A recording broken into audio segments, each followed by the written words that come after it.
रात्री गावच्या स्मशानावर हरवलेली गुरं शोधताना जी काय घटना घडली, जा काय ते दिसलं, ता जर तुम्ही ऐकलास तर अक्षरशः घाम फुटत इतकं हे सगळं भयंकर प्रकार असा. मंडळी,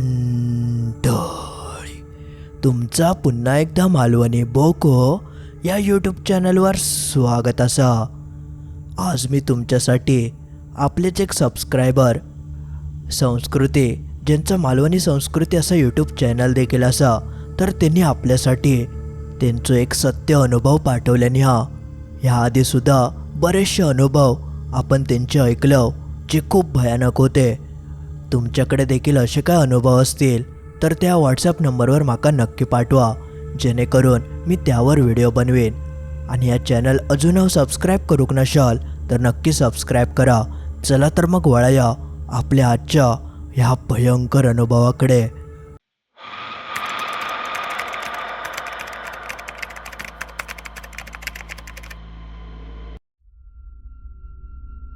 ह्यो अनुभव मी स्वतः घेतलेलो असा. त्यावेळी मी साधारण 8वी इयत्तेत होतोय आणि तो काळ तसंच जुनंच होतो. आता सारखे मोबाईल किंवा लाईटी वगैरे जास्त नसायचे आणि गावच्या बाहेर तर अजिबातच नाही. पण मोठमोठी माळरानं, जंगली भाग ह्यो मात्र मोठ्या प्रमाणात होतो. आता जागोजागी लाईटी आणि घरा झाली, ज्यामुळे जाग गावता. पण तेव्हा जरी गावाच्या बाजूक गेला तरी सगळीकडे एकदम शांतता असायची. तर तेव्हा झाला असा, मी आणि माझ्या गावचे सगळे सवंगडी एका माळरानावर मस्त खेळाक जायचो आणि ते क्रिकेट आणि वेगवेगळे खेळ खेळायचो. जवळजवळ 30-35 मुलं तेव्हा आमच्या गावात होती, ज्यामुळे एकदम मजा यायची. पण तेव्हा आतासारखा नसायचा. आता सगळ्या मुलांका बाहेर खेळाक सोडल्या जातं, पण तेव्हा काम नाही केलं तर खेळाक कोण पाठवायचे नाही. आणि तेव्हा माझ्यासोबतसुद्धा तसाच व्हायचा. घरातली कामं तर असायचीच, पण त्यासोबत त्या माळरानावर खेळाक जायचं असत तर गुराढोरांकासुद्धा घेऊन जायचा लागायचा, जेणेकरून ती माळावर चरतील. ज्यामुळे सकाळी गुरांका त्या माळावर सोडल्या जायचं आणि जेव्हा संध्याकाळी मी थंयच खेळाक जायचं आहे, तेव्हा खेळान वगैरे झालं की त्या सगळ्या गुरांका गोळा करून घराकडे घेऊन यायची जबाबदारी माझ्याकडे होती. म्हणजे ता काम माका तेव्हा दिलेला होता. माका पप्पा म्हणाले होते की खेळाक जायचं असत तर ह्या एक काम करूचाच लागतला. तर असं काहीसं तेव्हा प्रकार होतो. तर त्याच दिवसांमध्ये एकदा असा घडला, जा आता जरी आठवला तरी अंगावर काटो येता. इतकं तो भयंकर प्रकार होतो. देव करून असं परत कोणच्या वाट्याक येऊ नये. तर झाला असा, नेहमीसारखा मी आणि माझे सगळे मित्र त्या माळरानावर खेळाक गेलो आणि त्या दिवशी आमचं खेळ रंगलो आणि अटीतटीचं सामनं सुरू झालं आणि शेवट काही भांडणं सुरू झाली. आणि त्या सगळ्या गडबडीत कधी काळोख झालो ताच आमका समजलं नाही. भांडणं संपवून ती मॅच संपापर्यंत शाप काळ्या पडला. तरी संध्याकाळचे 7-8 वाजून गेलेच होते आणि एवढा उशिरापर्यंत आम्ही कधी खेळायचो नाही.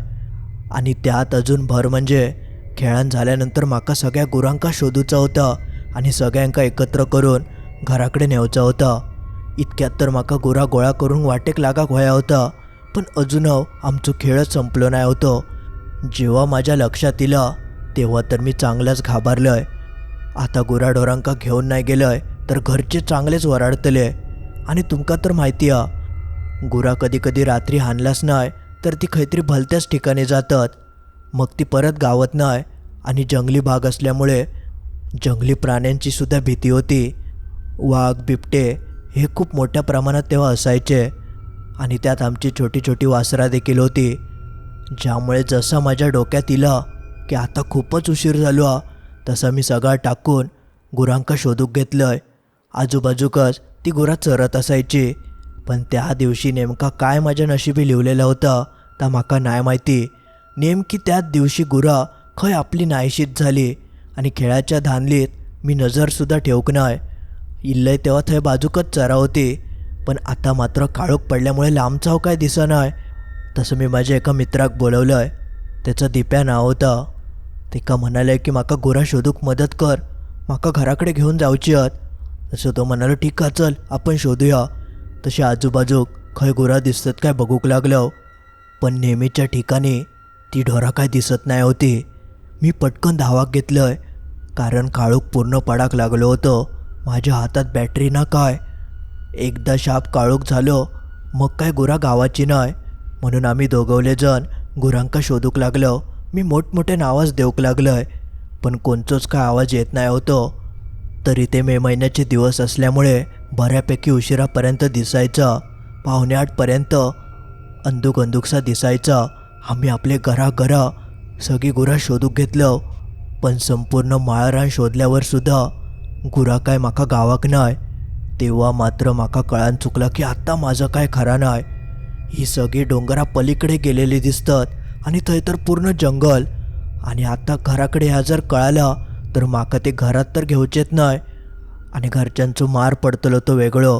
माका काय करूचा सुधरत नाही होता. तसं माझा मित्र म्हणालो, काय घाबरा नको, गावतली, चल आपण गावाच्याच बाजूक बघूया, कदाचित ती गावाकडे गेली असतील.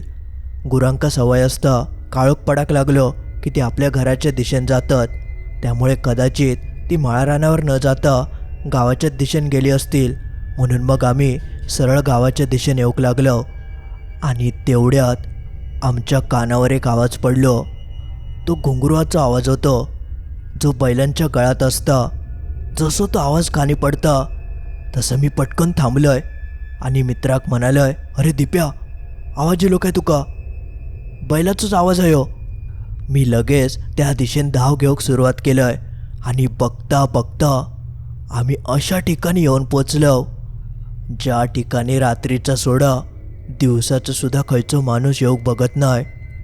आमचा गावचा स्मशान एकदम खतरनाक मानला जातं. दिवसासुद्धा कोण लोक हय येत नाही, आणि आम्ही इतक्या काळोखात थंय येऊन पोचलो होतो. आणि जसे आम्ही थंय येऊन पोचतो तर आमची सगळी गुरा थंय स्मशानाच्या बाजूच्या रानात चारो खायत होती. त्या बघून मी डोक्यावरच हात मारलंय.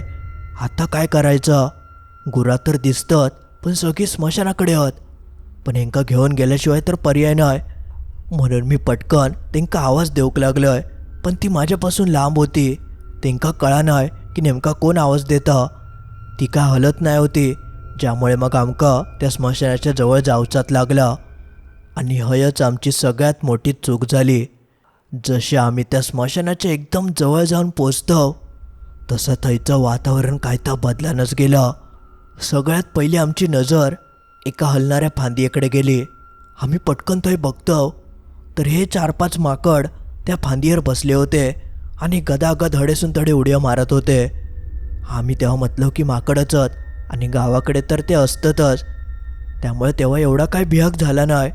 पण त्यानंतर अक्षरशः एका झाडीसून दुसऱ्या झाडीत हे मोठेच्या मोठे ससे पळाक लागले. आणि खरा सांगूचा तर गाव जरी असला तरी ससे दिवसाचे बाहेर पडत नाही, रात्रीचे दिसतात, पण ते असे स्मशानाकडे नाही, वरच्या एकदम जंगली भागात. आणि एखाद दुसरं ससो ठीक आ, 4-5 ससे एका मागोमाग पळाक लागले. तेव्हा आम्ही प्रचंड घाबरलो, ह्यो काय प्रकार? आणि त्यावर ता थांबला नाही. एका बाजूक ससे जातात तर दुसऱ्या बाजूक खयचे भलतेच प्राणी जे मी ह्या आधी कधी बघूक नाही होतंय. आणि सगळे आजूबाजूचे झाडी हलाक लागले. बरा बाहेर वाऱ्याचा पान नाही होता, वारो पूर्ण पडलो होतो, पण तरी देखील झाडांचे फांदये गदा हलाक लागले. तेव्हाच आमका समजला की हो काहीतरी वाईट संकेता. माका कळत नाही होतं की काय करायचं. घराकडे गेलोय तर ओरडा तर पडणारच होतो. हय थोडी हिंमत करून गुरांका बोलवलंय तर ती येतील आणि पटकन आम्ही घराकडे जाऊ, असं विचार करून मी दिप्याक म्हणालोय, जरा थांब, मी त्यांका हाक मारतोय. आमचं एक बैल होतं ज्याचं नाव होतं लाल्या, आणि त्याका माझी चांगली सवय होती माझा आवाज तो पटकन ओळखायचो. आणि एकदम ह्यो मोठो धिप्पाड, आणि तो एकदा इलो की त्याच्या मागोमाग बरोबर बाकीची गुरा यायची. त्यामुळे मी थंयसूनच मोठमोठ्यानं त्याका आवाज देऊक लागलोय, हाक मारूक लागलोय. आणि जसो आवाज त्याच्या कानी पडता तसो लालो जो चरत होतो तो पटकन माझ्याकडे बघूक लागलो.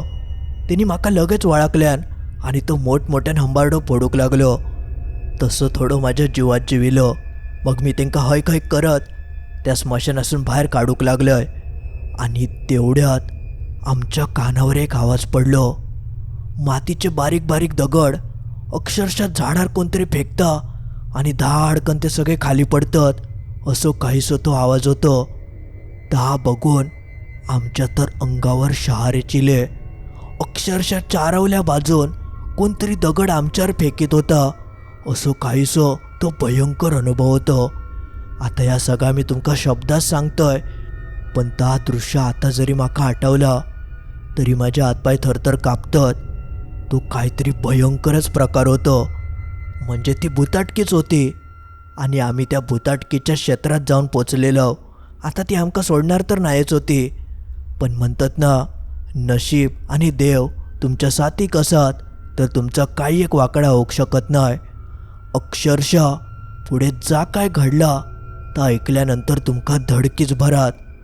हे सकेऱ्याचा आवाज बिवाज येत तर होतोच आणि त्यानंतर स्पष्ट एका बाईच्या रडण्याचा आवाज आम्ही दोघांनी त्या स्मशानाच्या दिशेने येताना आम्ही ऐकलं. तेव्हा तर आमच्या पायाखालचीच जमीनच सरकली. आमका कळालं की आता आमचा काय खरा नाही. गुरा कशी तरी तसून बाहेर इली होती, पण अजून आम्ही त्या स्मशानासून काय बाहेर पडलो नाही होतं. आणि बघता बघता 1-2 नाही 4-5 माणसं आपापसात बोलतात. कोण रडता तर कोण आमका बोलवता असे आवाज चारवल्या बाजूच्या झाडीसून येऊक लागले. खयची झाडी हलता, खयसून आवाज येतात, घुंगरूंचे आवाज, पैजणींचे आवाज, असे चित्रविचित्र आवाज आमका थंयसून येऊक लागले. आणि ते खयच्या जंगली प्राण्याचे वगैरे नाही होते किंवा पक्षी बिक्षी तर तसे आवाज काढूकच शकत नाही, इतके ते भयंकर आवाज होते. तेव्हा अक्षरशः आमच्या अंगावर काटच उभं झालं. दिप्यान तर थंय अंगच काढल्या नव्हता. तो तर थंयसून पळाकच सांगा, पण मी कसं तरी त्याका थांबवलंय. त्याका म्हणाले थांब, गुरांका घेऊनच जाऊया. लहान असल्यामुळे एवढा काय आमका कळा नाही. खरा तर गुरांका थंयच टाकून जाऊ कोया होता आणि मुळात स्मशानाकडे येतात नाही होता. पण आम्ही खूप मोठी थंय चूक करून बसलो होतो. पण जा काय आता होय त्याका सामोरा तर जाऊचाच होता, कारण अजून काय पर्याय नाही होतं.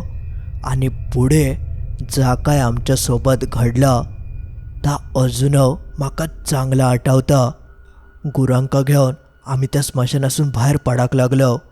ते आवाज बिवाज मागसून तर येत होते, पण आम्ही जास्त लक्ष न देता आम्ही जसे थैसून पळतो तेवढ्यात आमका मागसून कोणत्या तरी धावण्याचा आवाज येऊक लागलो. कोणतरी आमच्या मागसून येता असो तो स्पष्ट आवाज होतो. आणि आम्ही खुळ्यासारखे मागे वळण बघितलं की कोण मागसून धावता. आणि मागे बघितल्यानंतर जा काय दृश्य दिसलं ता दृश्य आता जरी माका आठवलं तरी मी 2 मिनटं शांत राहून पाणी पितोय. देव करून असा दृश्य कोणाकच दिसू नये इतक्या ता भयंकर आणि एकदम काळजाचे ठोके चुकवणारा दृश्य होता. एक पांढरी आकृती जी एकदम अस्पष्ट होती, पण तिचं चेहरो मात्र स्पष्ट दिसा होतं. एकदम वयस्कर म्हाताऱ्यासारखं तिचं एकदम विद्रूप असं चेहरो, डोळे बिळे असे बाहेर लटकतात, दात बीत असे वाकडे तिकडे. म्हणजे त्या दृश्य मी शब्दात तुमका सांगूक नाही शकत. इतकं तो डेंजर असं चेहरो मी तेव्हा बघितलंय. आणि त्या क्षणी माका कळान चुकलं की आता आमचं काय खरं नाही, आम्ही संपलो. कारण ती म्हातारी इतक्या वेगानं आमच्या दिशेने येत होती की ती आता आमका संपवणारच असं वाटाक लागलं. आणि तेवढ्यात एक चमत्कारच झालो. आम्ही थैसून पळावतो, आमच्या पुढे सगळी ढोराव पळावती. आणि तेवढ्यात अचानक लाल्या बैला काय झाला काय माहिती, जो सगळ्यात पुढे धावतो तो थांबलो आणि पटकन मागे वळान आमच्या दिशेने पळत इलो. आणि त्यांनी अक्षरशः आमच्या समोर उभा राहान त्या समोरच्या पांढऱ्या भयंकर म्हाताऱ्याच्या भूताक तयच अडवल्यान आणि तो मोठमोठ्यान हंबारडो फोडूक लागलो. मी माझ्या पूर्ण जीवनात माझ्या त्या लाल्या बैलाक एवढ्या मोठ्यान आरडताना कधी बघूकत नाही. इतकं तो मोठ्यान आरडाक लागलो. आणि तुमका तर माहिती आहे, बैल म्हणजेच महादेवाचं नंदी, शिवभक्त. त्यामुळेच कदाचित त्या भूताटकीक पुढे योग जमला नाही. जसं बैल आमच्या आडवं येता तशी ती म्हातारी जागच्या जागी थांबली. एक पाऊलसुद्धा पुढे टाकूक तयार नाही. आम्ही दोघवले मागे बघत बघत पुढे पळाक लागलो. बाकीची छोटी मोठी वासरं आणि ढोरा हळूहळू पुढे गेली, पण तो आमचं लालो बैल थयच उभं राहिलो आणि त्यांनी त्या भुताटकीक थयच अडवून ठेवल्यान जोपर्यंत आम्ही त्या स्मशानाच्या सीमेसून बाहेर जायत नाही. आम्ही हा दृश्य लांबसून बघितलं आणि संपूर्ण अंगावर आमचे शहार इले होते, डोळ्यात पाणी, संपूर्ण शरीर घामान भिजलेलं. अशा परिस्थितीत ता सगळं आम्ही अनुभवलं आणि देवाच्या कृपेन आम्ही त्या स्मशानातून बाहेर पडलो. आणि जसा बाहेर आम्ही पडतो तसं तो आमचं लालो बैल पळत पळत आमच्या दिशेने इलो. बाहेर तोपर्यंत शाप काळ्या पडला होता आणि त्यानंतर आम्ही पळत पळत कसे बसे घराकडे येऊन पोचलो. सगळी गुराढोरा बरोबर घराकडे येऊन पोचली होती, कोणाकच काय झालं नाही होतं आणि लाल्या बैलसुद्धा एकदम सुखरूप होतं. पण एवढं उशिरापर्यंत मी कधीच घराकडे येऊक नाही होतं. त्यात माझी जी काय अवस्था झाली होती ता बघूनच घरच्यांका लगेचच कळालं की काहीतरी हिच्यासोबत प्रकार घडलो. तशी आजी माका विचारूक लागली, काय झालं, एवढं कशा घाबरलं. तेव्हा मी आजी एक रडत रडत हे सगळं प्रकार सांगितलं. तेव्हा घरचे तर चांगलेच हादरान गेले. सगळ्यात आधी आजीन माझ्यावरसून आणि माझ्या मित्राकसुद्धा ते बोलवल्यान आणि दिप्यावरसून चांगलं ओवळून वगैरे बाहेर टाकून दिल्यान आणि त्यानंतर हातपाय वगैरे धुवून त्यांनी आमका घरात घेतल्याने. आणि तोपर्यंत आजी गोट्यात जाऊन लाल्या बैलाच्या पाया पडा नेली, कारण तो साक्षात महादेवाचंच रूप होतो. तो जर त्या रात्री आमच्यासोबत नसतो तर नक्कीच आमच्या जीवाचा काहीतरी बरा वाईट होणार होता किंवा काहीतरी थयचं आमका लागणारच होतं, कारण ती भुताटकी काय पाठ सोडणार नाही होती. अशा ठिकाणी एवढ्या संध्याकाळचा जाणं म्हणजे जीवाशीच खेळ होतो, विषयाचीच परीक्षा होती. पण आम्ही चुकान थंय गेलो आणि अक्षरशः मरणाच्या दारावरसून मागे इलो. मग घरचे आमका खूप ओरडले की तुमका थंय जाऊक कोणी सांगितल्यान, गुरा रवली असती तर काय झालं असतं, पण ते स्मशानाकडे जाता नाही होता असं सगळेजण म्हणाक लागले. पण आम्ही लहान असल्यामुळे तेव्हा आमका समजलं नाही. पण ह्यो जो काय प्रकार होतो तो खूप भयंकर होतो. आम्ही नशिबासारखे सुटलो, पण अजून माका ते दिवस आठवले की अंगावर शहारे येतात. इतको तो भयंकर अनुभव मी तेव्हा 8वी इयत्तेत घेतलं होतं. आता तो लाल्या बैल तर नाही, पण अजून माका त्याची खूप आठवण येतं, कारण तो नसतो तर कदाचित आज मी जिवंत नसतंय. आणि त्याचं फोटोसुद्धा माझ्याकडे नाही, नाहीतर मी तुमका दाखवलं असतं. एकदम उंच आणि धिप्पाड बैल होतो, माझ्यापेक्षासुद्धा त्याची उंची होती. असं त्यावेळीचं मी घेतलेलं अनुभव होतं. मंडळी, आज पुरता एवढाच. तर मित्रांनो, असं काहीसं होतं आपल्या सबस्क्रायबर संस्कृती यांनी पाठवलेलं त्यांचं स्वतःचं एक सत्य अनुभव. जो तुमका कसं वाटलं त्या कमेंटमध्ये नक्की कळवा. आणि गोष्ट आवडली असत तर हे व्हिडिओक लाईक करूक विसरा नको. लाईक नक्की करा. आणि तुमच्याकडे देखील असे काय अनुभव असतील तर त्या व्हॉट्सॲप नंबरवर माका नक्की पाठवा. आणि आपल्या मित्रमैत्रिणींका ह्या व्हिडिओची लिंक शेअर करूक विसरा नको, जेणेकरून ते अशा गोष्टी ऐकतील. चला तर मग लवकरच भेटाया असंच काहीसं भयंकर अनुभव घेऊन बुधवारी ठीक रात्री 10:30 वाजता.